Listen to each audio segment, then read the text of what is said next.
Rotation is one of the most versatile forms of mechanical motion. The rotating wheels of cars and conveyor belts drive linear motion. At the subcellular scale, rotation powers not just mechanical processes but chemical ones. ATP synthase, the enzyme that assembles molecules of adenosine triphosphate to fuel cellular processes, is based on a spinning central protein cylinder. Bernard Feringa, honored with a share of the 2016 Nobel Prize in Chemistry, designed the first one-way synthetic molecular rotor powered by alternating pulses of heat and light.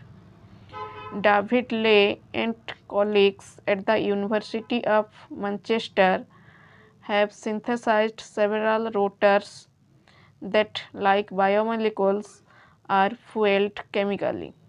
But so far, even state-of-the-art rotors have been impractically slow, taking minutes or hours to complete a single rotation. Now, two overlapping groups, both including Hendrik Dies of the Technical University of Munich and his graduate student Anna Katharina Pohm, have sped things up. They have designed two different rotors, both made with DNA origami that rotate several times a second.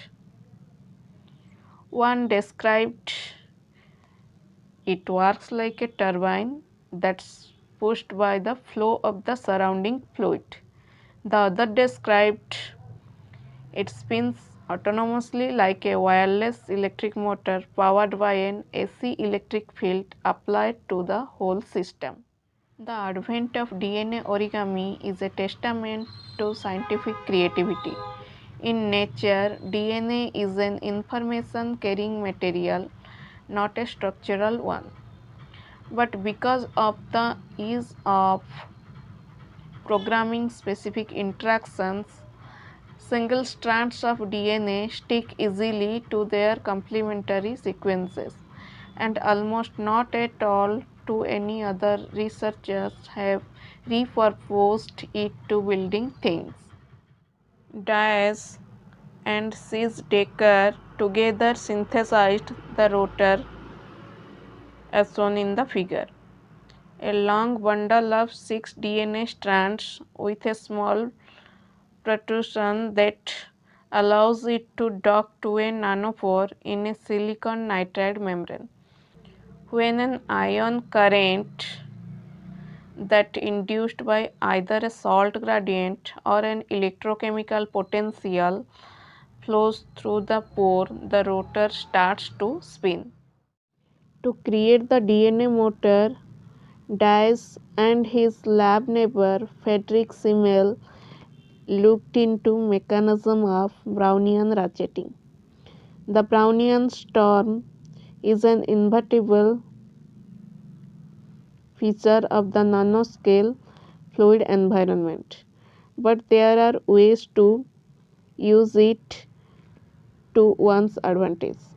If a time-dependent potential is applied in just the right way, it's more likely than not that the randomness will push a system in the desired direction. Look at the diagram.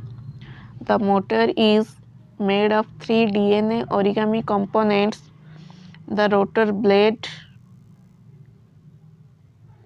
the dock, and the pedestal. The pedestal and dock are fixed to a glass surface while the blade is free to rotate. The AC field does not drive the directed rotation itself, but it shakes the rotor back and forth between the two potentials as shown in the diagram. The blade dock interaction creates the little potential dips shown at 45 degree. and 225 degree, and the applied field superposes the flip-flopping sine wave on top of them.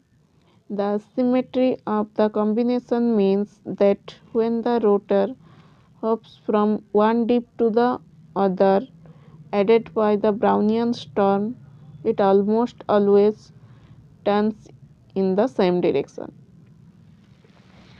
The relative position of the dips and sine wave depend on how the motor is oriented with respect to the field.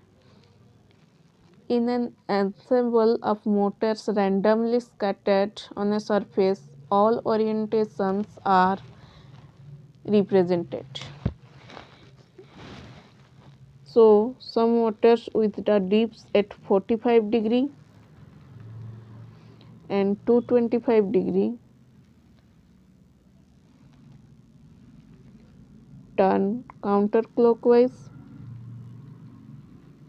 Some with the dips at 135 degree and 315 degree turn clockwise, and still others with the dips at 0 degree and 180 degree or 90 degree and 270 degree, so no directed motion.